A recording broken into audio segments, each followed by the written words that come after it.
Boa noite, irmãos. Aos ouvintes também que estão acompanhando a live, né? É um grande privilégio poder estar com vocês e trazer essa palestra hoje à noite, no dia tão especial. Eu quero só trazer um roteiro que nós vamos seguir. O tema é o valor das confissões reformadas para a igreja do século XXI. Aí nós veremos, em primeiro lugar, a definição de uma confissão de fé. Segundo, comparando a autoridade das confissões com a autoridade das Sagradas Escrituras. Terceiro, como surgiu as confissões reformadas. Quarto, o que as confissões reformadas dos séculos XVI e XVII mostram. Quinto, como as confissões de fé podem servir à igreja nos dias de hoje. Então nós temos um roteiro a seguir. Mas antes, eu quero ler a palavra do Senhor. Eu não vou fazer uma exposição bíblica, no sentido de que vou explicar o texto, mas vou ler Judas capítulo 1, versículo 3. Aqui diz a palavra do Senhor: Amados, quando empregava toda a diligência em escrever-vos acerca da nossa comum salvação, foi que me senti obrigado a corresponder-me convosco, exortando-vos a batalhardes diligentemente pela fé que uma vez por todas foi entregue aos santos. Então, esse texto aqui que nós queremos tratar. Então, existe sim um cuidado em defendermos a fé cristã, e ela é composta de um conjunto de doutrinas, conjunto de ensinos que a Bíblia nos traz. Então, muito importante. Existe grupos que dizem que não doutrina, mas ação. Não confissão, mas vida. Bobagem. Você não terá vida cristã se você não tiver a sã doutrina. A sã doutrina vai levar uma vida cristã sadia. Não são experiências ou revelações, novas revelações que vão levar a igreja a ser viva para Deus. Não. É justamente a resposta à sã doutrina que o Espírito Santo conduzirá a igreja à vida de santidade. É isso.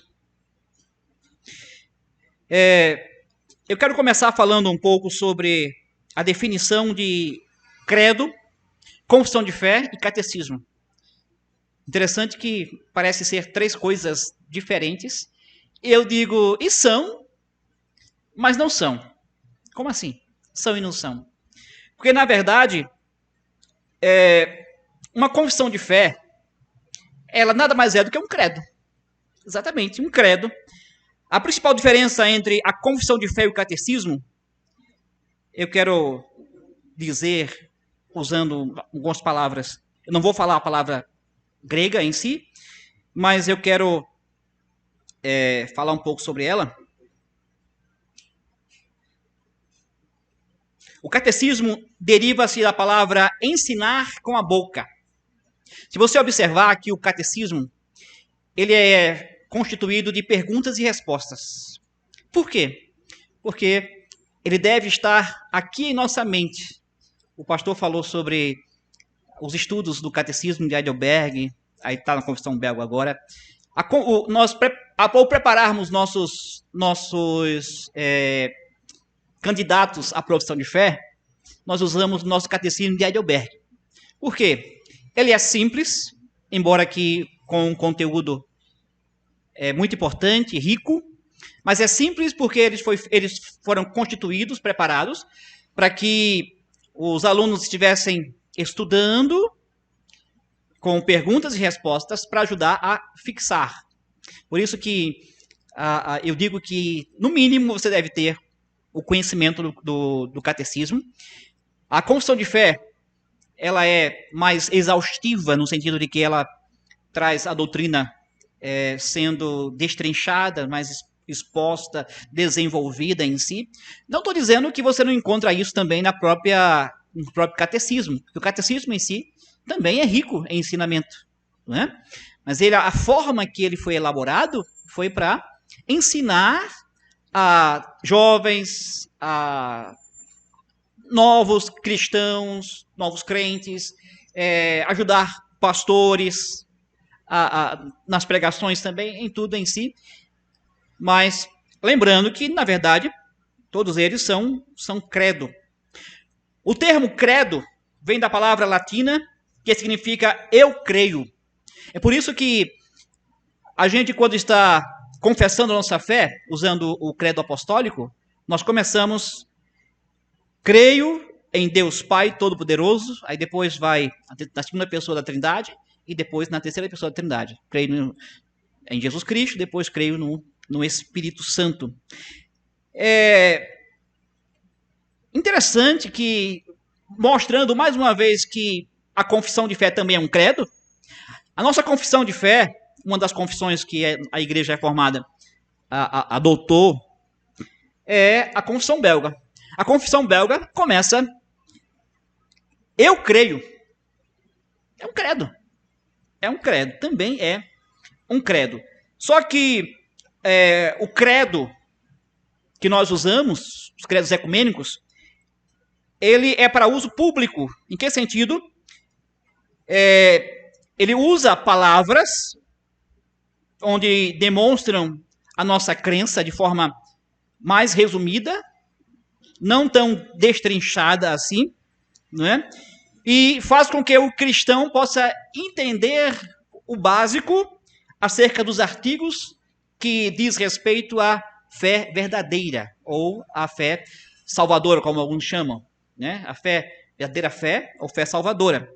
Então, fala sobre o que a igreja crê sobre as três pessoas da Trindade em si, e qual o papel de cada uma delas.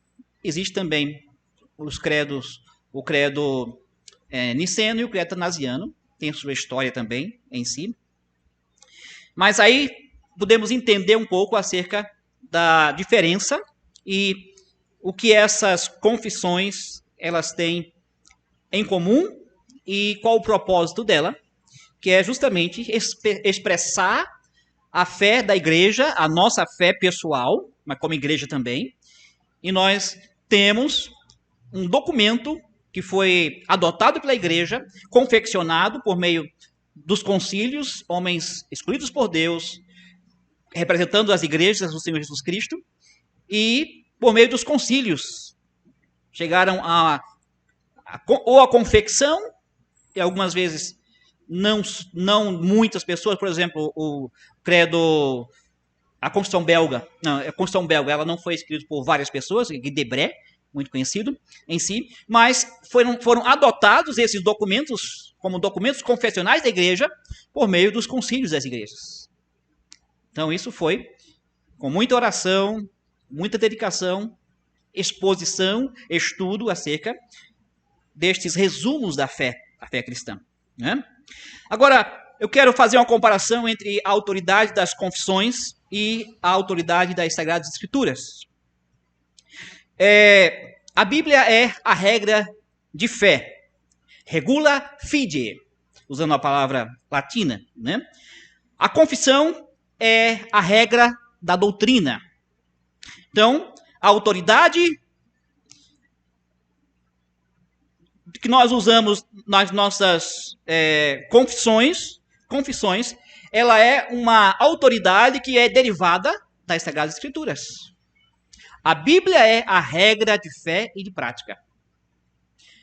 As confissões, elas têm a sua autoridade em conformidade com aquilo que a Bíblia ela ensina. É uma autoridade derivada da Bíblia.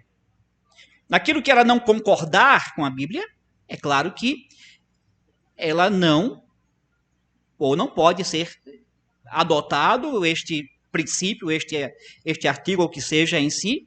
A Bíblia é infalível. As confissões, elas são falíveis. Calma, Isso não quer dizer que agora a gente vai ter as confissões de fé sendo mudadas, revisadas ano a ano. Por quê? Porque a confissão de fé, como eu falei, ela é fruto de a igreja em oração, em estudos, homens dedicados ao Senhor, que usaram de sabedoria, usaram de conhecimento, estudos, para que pudessem confeccionar os elementos da fé cristã, o que a Bíblia ensina sobre a sã doutrina em si. Né? Mas é claro que ela pode ser, em algum artigo, talvez levantado, mas é sempre a luz da palavra de Deus. Até agora, eu não vi nenhum artigo que precisa ser revisado. Né? E eu acredito que dificilmente vai haver um artigo que precisa ser revisado porque expõe alguma heresia, de jeito nenhum. O que eu subscrevo como ministro da palavra da Igreja Reformada, eu subscrevo as confissões de fé, os credos que nós adotamos, como fidedignas na exposição da doutrina.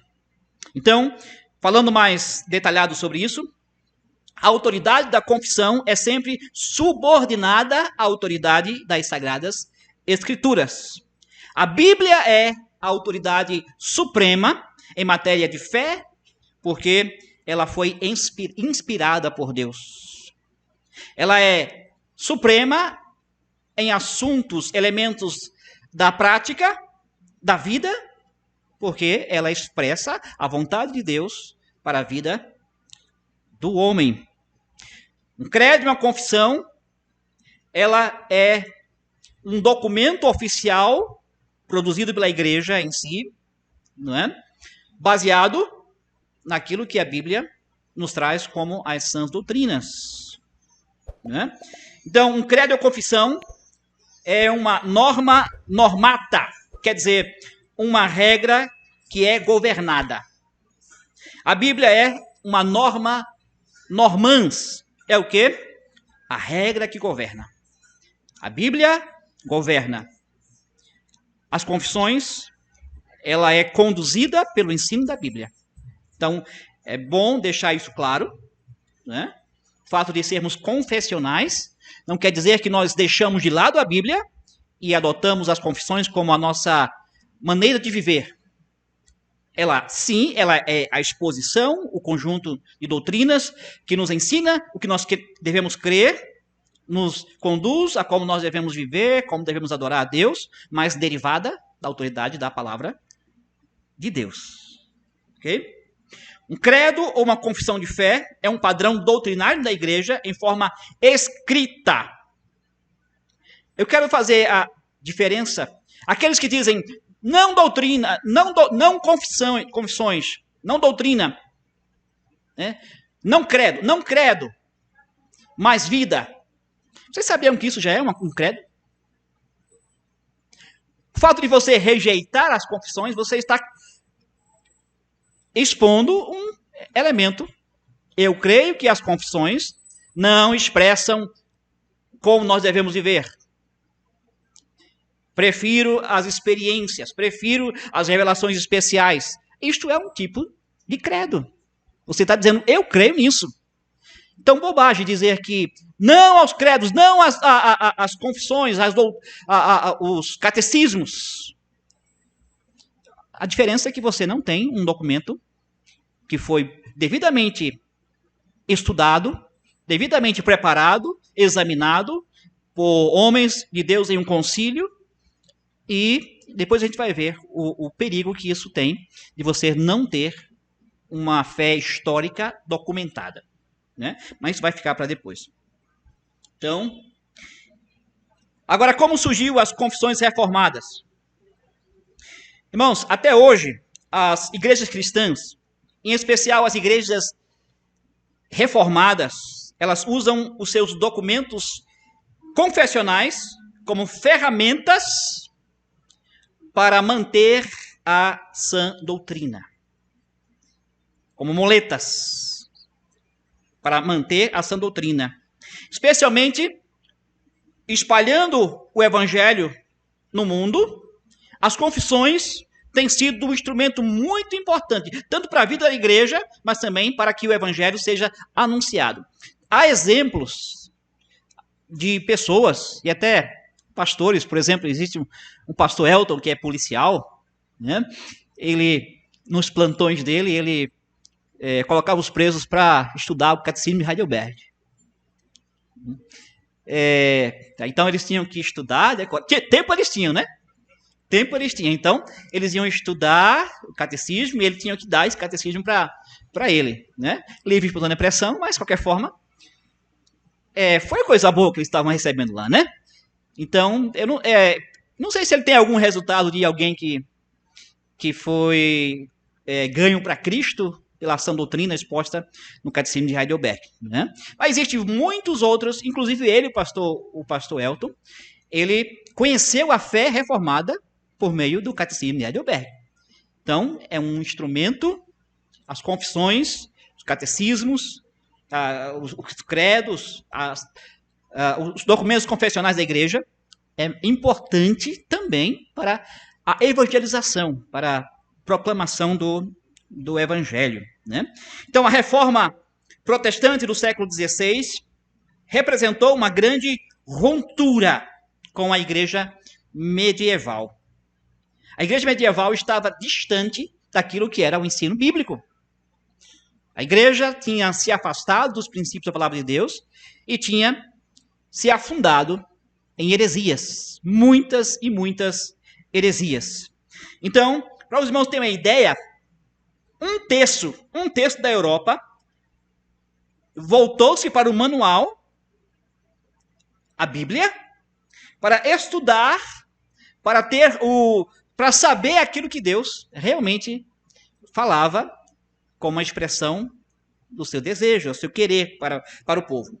Não só isso, os pastores passaram a se preparar com as línguas originais, quer dizer, os sermões, as pregações eram feitos, dedicados ao estudo das línguas originais, e também a fé histórica.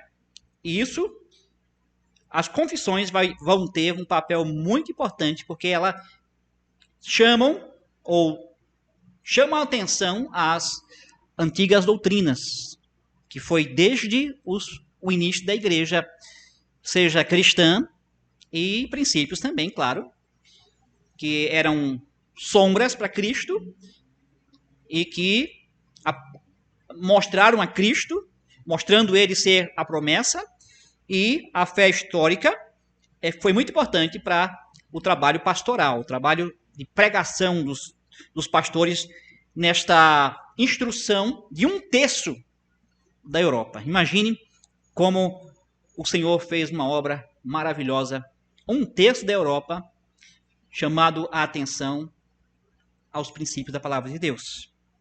Então, eles viviam como verdadeiros reformados ou verdadeiros católicos. Interessante que a ideia que nós temos de católicos são os católicos romanos. Mas a palavra católico significa a igreja em todas as épocas. Sim, lugares também, né? Entre o termo universal, mas católico também traz essa ideia, mas especialmente de todas as épocas. A igreja que nós fazemos parte é a mesma igreja que Adão, Abraão, que na época de Jesus, João Batista, os apóstolos, o início após a morte dos apóstolos, segundo século, terceiro século, é a mesma igreja que nós também fazemos parte. Então nós somos uma igreja que a reforma não criou uma nova denominação, uma nova igreja, mas simplesmente preservou a igreja como sendo una, católica, não romana. É até uma contradição de termos. Como pode ser católica e ser romana? Porque católica em todas as épocas, lugares, mas católica no sentido real, de que é a mesma igreja dos nossos pais na fé. Então, e além disso, era um assunto muito importante responder às acusações dos católicos romanos, dizendo que os reformados, eles haviam deixado a igreja verdadeira e estava seguindo ensinos heréticos. E as confissões funcionou ou teve um papel importante de responder a estas acusações dos católicos romanos. Com um trabalho exegético, cuidadoso, levando a Bíblia a sério, e foram estabelecidos os princípios, as principais linhas do seu ensino doutrinário, que o cristianismo estava fincado em cima desses princípios. Então foram vários sínodos realizados no século XVI, século XVII, e cumpriram a tarefa de ter como base a palavra do Senhor, e assim surgiram os credos da igreja, né? As confissões de fé, os catecismos e assim os documentos confessionais da igreja. Os credos ecumênicos foram antes da reforma, claro, né? Bem antes da reforma, eles foram preservados como documentos fiéis, cada um respondendo a uma situação histórica dentro da igreja. Levantou-se heresias, e a igreja já reunido em concílios, com seriedade, com piedade, responderam aquelas heresias, né? E assim surgiu esses credos, essas confissões, no caso, né? Essas confissões. Então, nós temos as décadas de 1520 e 1530, muitas confissões de fé foram produzidas. Até 1640 surgiu a Confissão de Fé de Westminster, não é? Em si. Então, eram padrões doutrinários, documentos confessionais, que eram sólidos naquilo que expressava um ensinamento fiel da Bíblia. Então, a questão era, se alguém provasse que esses documentos, aceitos pela igreja, não estivessem de acordo com a palavra de Deus, certamente aqueles irmãos fiéis deixariam de lado e não adotavam esses documentos. Mas nunca se levantou uma acusação ou uma objeção que fosse fundamentada dizendo que essas confissões não expressam a verdade exposta na palavra do Senhor. Então, muito importante isso. Então, aquele contexto foi um contexto de muitas controvérsias, muitas disputas, e daí se viu a necessidade de você ter documentos que preservaria a identidade da igreja, como a igreja de Cristo, a igreja do Senhor Deus, né? Que confessa que que é fundamentada em cima da palavra do Senhor. Então isso é muito importante, porque é preciso conhecer o conteúdo da salvação e da vida cristã. Então, não mudou. Esses princípios, este ensino continua sendo importante para os nossos dias. Quanto mais se desprezam as confissões, os credos da igreja históricas, mais a igreja está rumando para o abismo. Não há unidade. Não há verdade. Não há. As confissões, os credos, os catecismos são uma bênção para a igreja. Uma bênção a ponto de nós não precisarmos reinventar a roda. Eu falei que não são infalíveis. Claro que não são infalíveis. Não são. Mas muitas heresias têm sido levantadas, e que não só são contra esses documentos confessionais, mas eles são contra a palavra de Deus. Esses catecismos, essas confissões, elas são a exposição fiel do ensinamento bíblico, precioso, precioso. Então, servem para dar saúde e segurança à comunhão dos santos, à igreja. Né? Infelizmente, vivemos num contexto de secularismo, um contexto de relativismo. Não importa, não existe verdade absoluta. Existem verdades, cada um tem a sua própria verdade. Infelizmente, este relativismo, ele não parou nas portas da igreja de fora. Eles entraram na igreja, infelizmente. Até igrejas confessionais históricas têm deixado de lado a sua fé documentada, a sua fé defendida há muitos séculos, para cair nos erros, nos enganos, nas heresias do relativismo. Isso você vai encontrar pessoas defendendo o ofício para as mulheres, defendendo a união homossexual. Isso claramente é um ensinamento antibíblico. Claramente é uma questão que Deus condena. Mas o relativismo tem tomado conta das igrejas, e muitas delas. Muitos evangélicos, para evitar ensinamentos claros dessas confissões e não ofender a este relativismo imposto pela cultura, cria uma tal de interpretação nominativa. Existem pessoas de igrejas confessionais que sobrescrevem as suas confissões, mas evita falar acerca das doutrinas bíblicas e não faz nenhum esforço para defendê-las. Pelo contrário, o que importa é ser menos ofensivos à cultura, menos ofensivo àquilo que pode não ser aceito pelas pessoas. E as igrejas estão rumando para o abismo, algo muito perigoso. Agora, o que as confissões reformadas dos séculos XVI e XVII nos mostram em nossos dias, mostram hoje? Primeiro, as igrejas reformadas não são um movimento novo que surgiu de repente.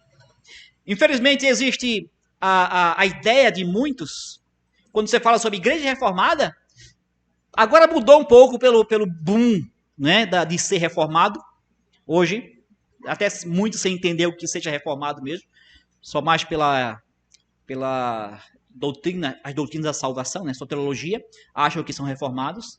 Mas reformado tem a ver com culto, tem a ver com o governo da igreja, tem a ver com a sua própria vida, influencia a sua vida, o seu modo de agir. Mas acham que, por exemplo, a igreja reformada tem a ver com... É um movimento que surgiu agora.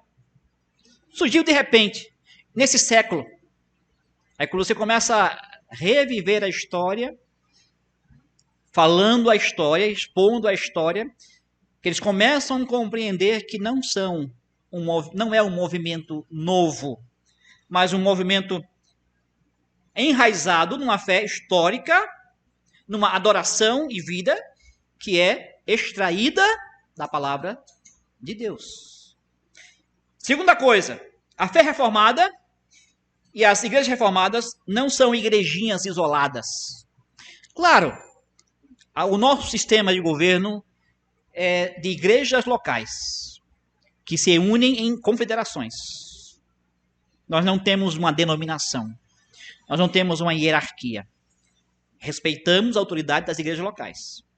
E nos unimos em concílios para decisões delegadas pelos conselhos, nesses concílios, para tomar decisões que diz respeito à nossa vida em comum, a nossa vida e a nossa vida na sociedade, a nossa vida nesse contexto de mundo aqui, ajudando uns aos outros, exortando uns aos outros, defendendo a questão de culto, de governo, tudo isso, mas em si. Mas o fato de nós sermos igrejas locais não diz respeito a sermos igrejinhas isoladas, não. Nós fazemos parte da igreja universal, não daquela do Macedo, claro que não. Né? Universal, a mesma igreja que está no Világio Campestre, está aqui, está em Olho d'Água das Flores, está Recife, Colombo no Paraná, está Canadá, Holanda, qualquer lugar, ela está espalhada pelo mundo. Nós compomos a Igreja de Cristo, que se expressa localmente em igrejas locais. Mas fazemos parte de uma só igreja. E também igreja católica, não é a romana. A mesma igreja, como eu falei, de Abraão, Isaac e Jacó, a mesma igreja dos apóstolos, a mesma igreja do 3º século e assim por diante. A igreja é a mesma igreja que nós fazemos parte. Que muitos deram a sua vida para defender a fé cristã, a verdade da fé cristã. Combateram heresias. Combateram com a sua própria vida para que a palavra de Deus fosse respeitada, obedecida, defendida. Terceira coisa. As igrejas reformadas verdadeiras, elas não são anticredo ou sem credo, sem confissões. Se qualquer igreja diz que é reformada e que é contra confissões e credos, ou adotam credos e confissões evangelicais, não são igrejas reformadas. Não são. Nós mantemos credos e confissões detalhados, fundamentados das Sagradas Escrituras. Nós temos uma fé histórica.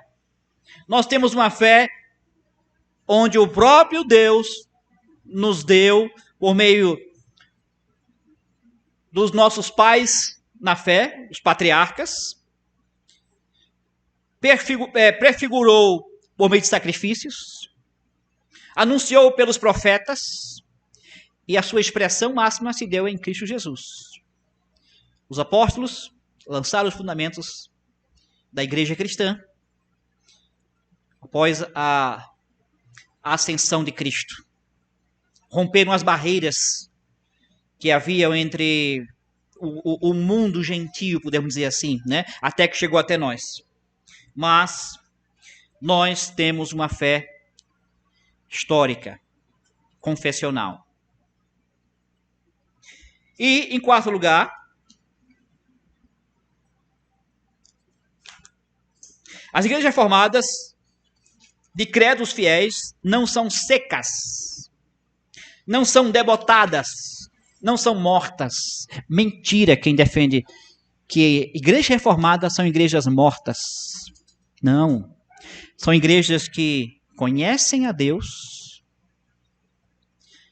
conhecem a si mesmo, conhecem o seu Salvador Jesus Cristo e conhecem a sua responsabilidade de viver vidas gratas ao Senhor e anunciam essas verdades a todos os homens. O fato de não se deixar levar por emoções, só emoções. Claro que a fé cristã, a igreja, é razão e fé e emoção, claro, não é? Mas a emoção tem uma razão de ser, é uma resposta, não é vazia. A nossa igreja, as nossas igrejas reformadas, confessionais, elas são igrejas vivas. Vivas. Vivas e operantes na fé. Elas não ficam paradas. Elas não oferecem aquilo que as pessoas querem ouvir, mas a verdade de Deus. E por último, chegamos ao quinto ponto, que é como as confissões de fé podem servir à igreja de nossos dias. Então, se dois devem andar juntos, Eles devem estar de acordo, não é isso? Isso é um princípio bíblico. Você pode encontrar em Amós capítulo 3, versículo 3. A comunhão verdadeira e harmoniosa existe quando o povo de Deus tem uma mente. Tem uma mente. 1 Coríntios capítulo 1, versículo 10. Filipenses 2, de 1 a 4. Ela tem a unidade no Espírito. Efésios 4, 3. Só que não será alcançada esta unidade da fé se não houver concordância doutrinária. Não existe unidade quando há mentira, engano.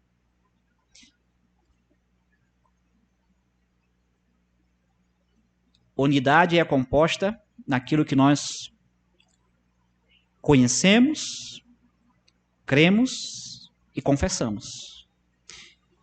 Isso deve ser claro, objetivo, visível.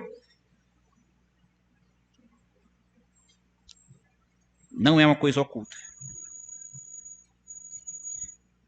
A noção ecumênica de que a doutrina divide é uma noção antibíblica. A doutrina une os verdadeiros crentes. A verdadeira igreja une. A igreja reformada, eu falo sobre a confederação que eu faço parte, ela não busca ser a única igreja no Brasil ou no mundo. Ela busca contatos com outras igrejas.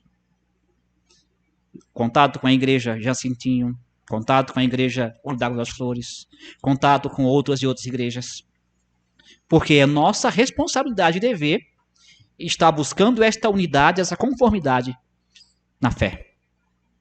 Essa unidade no Espírito. Uma igreja sem credo é uma igreja de pouca vida. Por mais que pule, dance, que sapateie, que faça o que quiser. Quando menos artigos de fé, menos laços de união e comprometimento. O grito moderno é menos credo, mais liberdade, mais vida. É uma deformação isso, irmãos. É o contrário do que a reforma veio fazer. Significa menos unidades, menos moralidade e mais heresias. Mais heresias. A concordância doutrinária é necessária para a unidade bíblica. Não tire a doutrina para buscar unidade. Uma confissão pode ser uma ferramenta e é uma ferramenta útil para alcançar esta unidade, esta conformidade, este pensar a mesma coisa, esse caminhar juntos. Você já tentou fazer as coisas do seu dia a dia com alguém que pensa diferente de você sobre várias coisas? Por exemplo, você gosta de... Eu vou dizer... Tem que ter cuidado para não usar exemplos. Bom, você gosta de determinada música, não é? Clássica, por exemplo. Música clássica. A outra pessoa gosta de rap.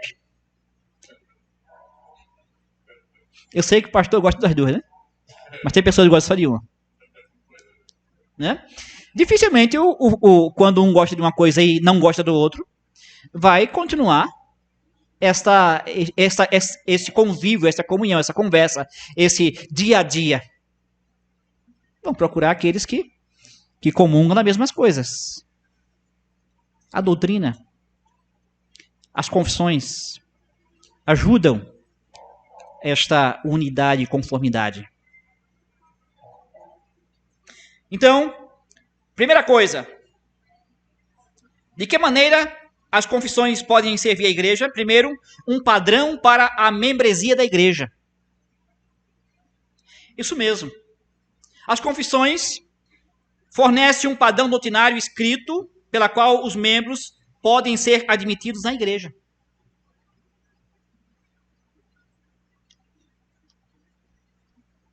Percebeu que para se tornar membro da igreja aqui? Você faz um estudo, um catecismo durante, creio que 1 ano, né? Aqui também, né? Acho que as igrejas formadas ligadas à nossa confederação hoje está nesse namoro, né? Em si. Então você vai estudar a doutrina desde a queda do homem, a sua condição, a sua salvação, como ela se dá, e como você deve viver vida grata ao Senhor. Usamos o catecismo, Heidelberg, pela formatação e intenção que ele foi criado, né? Em si. Então, igrejas que não têm uma declaração de fé, ou que não consulta a que tem, são mais propensas a admitir pessoas que não têm compromissos com a igreja, não compromisso com Deus. Elas mesmas não têm. Muitas vezes as pessoas são admitidas às igrejas com base numa mera confissão de que você crê que a Bíblia é a palavra de Deus? Creio. Os demônios também creem, sabia disso? Jesus é o Salvador. De quê? Salvador de quê? Eu vos digo que esses não são padrões suficientes para ser membros, uma vez que até os visitantes professam essas convicções, sem nunca ter lido a Bíblia. Práticas frouxas deixam a igreja vulnerável a divisões e a heresias. 1 Coríntios capítulo 1, versículo 10 e 11. Judas 4. Esse é o princípio bíblico. Igrejas vulneráveis a divisões e a heresias. Jesus, ele diz, como está registrado em Mateus 12, 25, ele diz: uma casa dividida contra si mesmo não subsistirá.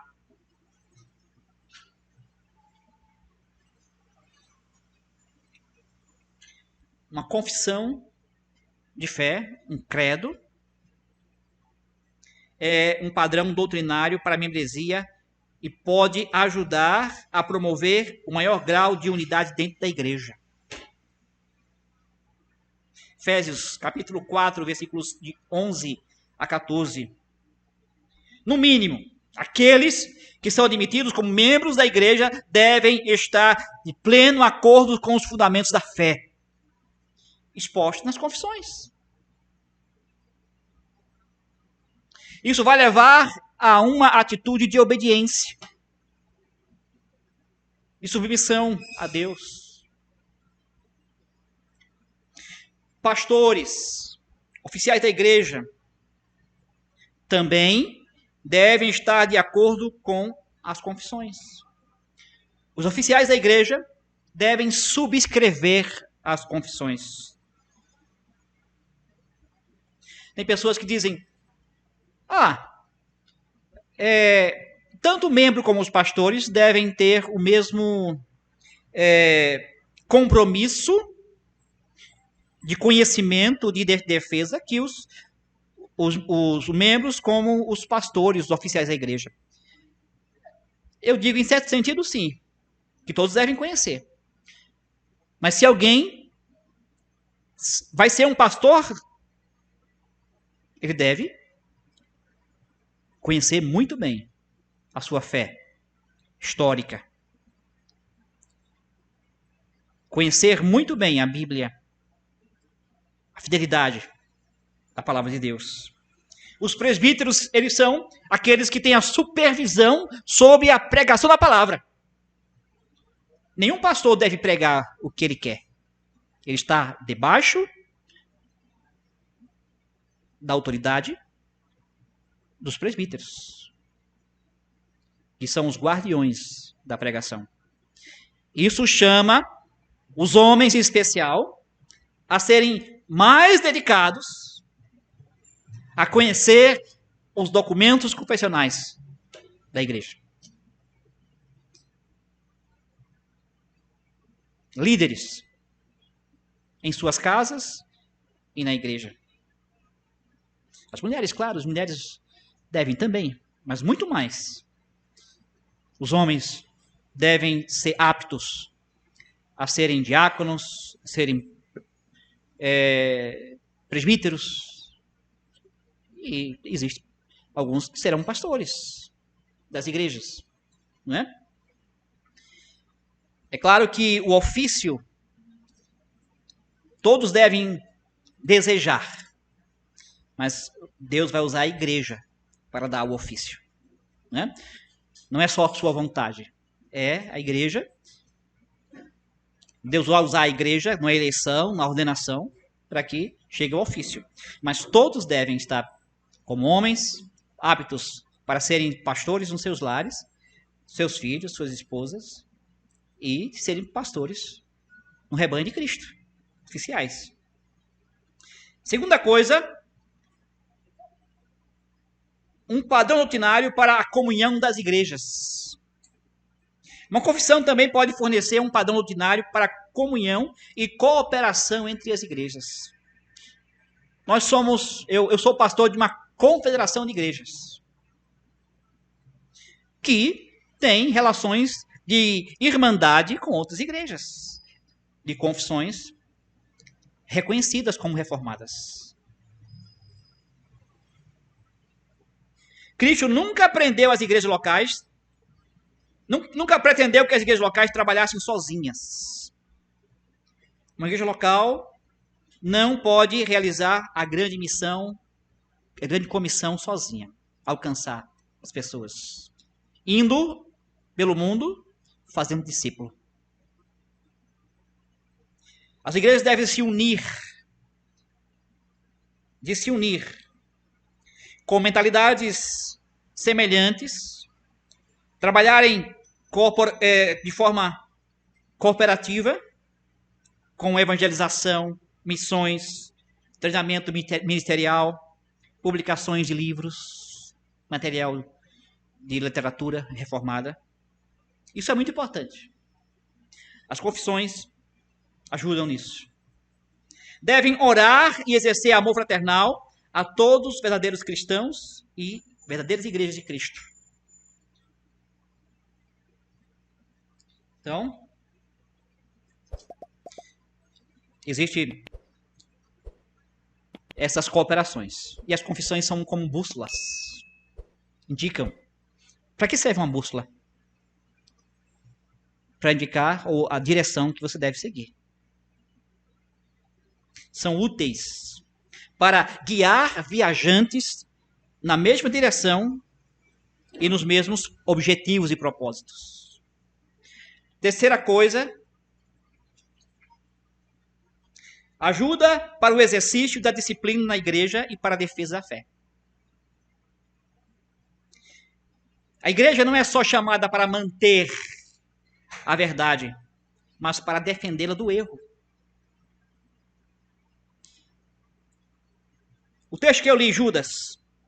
Amados, quando empregava toda diligência em escrever-vos acerca da nossa comum salvação, foi que me senti obrigado a corresponder-me convosco, exortando-vos a batalhardes diligentemente pela fé que uma vez por todas foi entregue aos santos. A palavra aqui, para batalhar, denota uma luta intensa. Uma batalha travada pela fé que uma vez por todas foi entregue aos santos. A igreja. Corpo de Cristo. Verdades divinamente reveladas e que agora está em nossas mãos. Antigo Testamento, Novo Testamento. Nosso inimigo consiste naqueles que pervertem a verdade, rejeitam a autoridade da Bíblia, causam divisões, vivem vidas ímpias. O texto de Judas, versículos 4 a 19, descrevem essas pessoas, esses inimigos. Judas chega a dizer, no versículo 4, eles se infiltram. A ideia é como se estivesse rastejando no chão para que não fosse percebido. Já viram aqueles filmes de 007? Ou Missão Impossível? Que o Tom Cruise vai entrando nos prédios, aí tem cheio de lasers, né? Ele passa por baixo assim. Esses inimigos começam assim. Eles vêm com sutileza. Sutileza. E, como consequência, Judas diz, o povo deve lutar pela fé. Não permitir que isso aconteça. Batalhar. E aqui o tempo verbal, né? Batalhar, denota uma ação contínua. É um presente indicativo. É uma ação que não para. Não é uma vez só. Continua. Devemos sempre batalhar. Não esmorecer, não baixar a guarda. Os credos têm sido armas tecidas pela igreja, vindo das Escrituras Sagradas, para ser usadas para travar esta batalha contínua.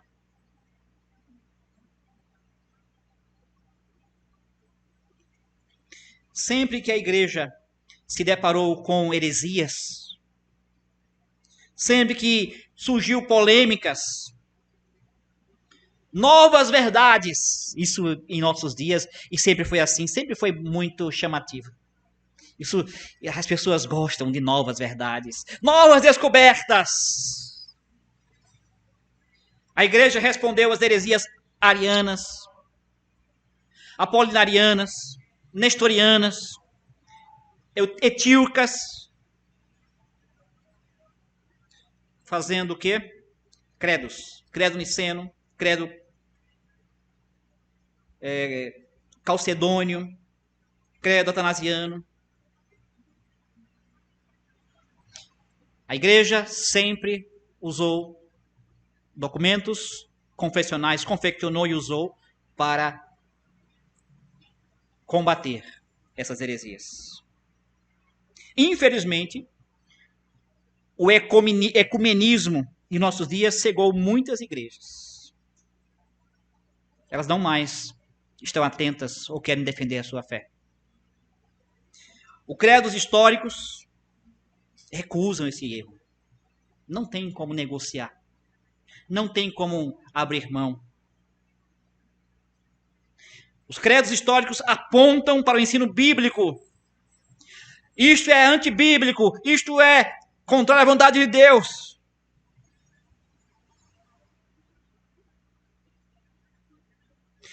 A maneira que nós podemos testar os espíritos é comparar tais ensinos com aquilo que a Bíblia ensina. Os credos, catecismos, confissões, são testes comprovados do cristianismo histórico.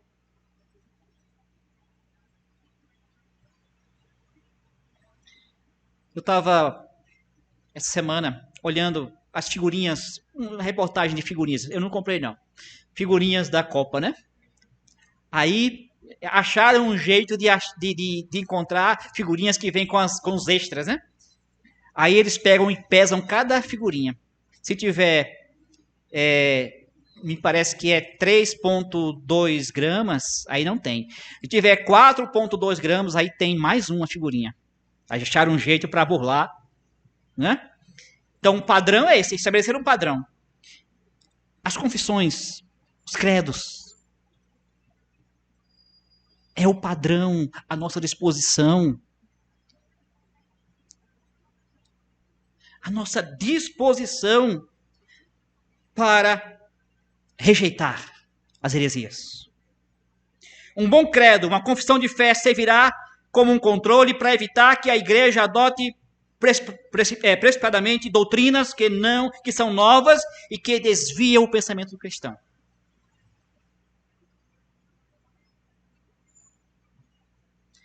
Os credos ajudam a preservar o centro, a essência da fé verdadeira. De geração em geração. Já passamos 500 anos da reforma. Eu vos digo que a mesma igreja que os reformadores, no início, iniciaram com pregações, iniciaram não, na verdade, continuaram chamando a atenção aos erros, e a igreja atendeu a isso, os crentes atenderam a isso. São os mesmos padrões que em nossos dias nos levará a estarmos andando no caminho da verdade.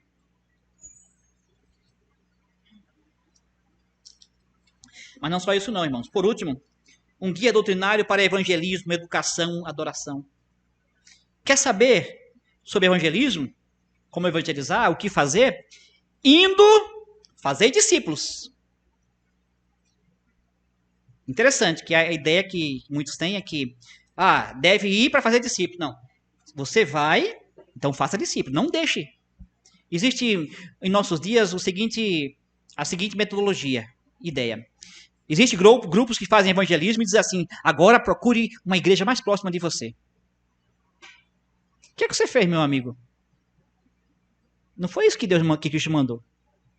Indo, façam discípulos.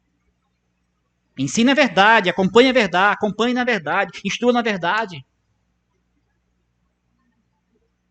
Claro que todos nós podemos ir para uma cidade e falar de Cristo a alguma pessoa em si, claro, né?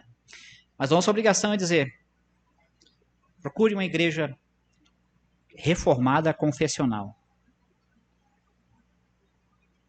Lá você vai ter um padrão do que deve ser ensinado, crido e como viver.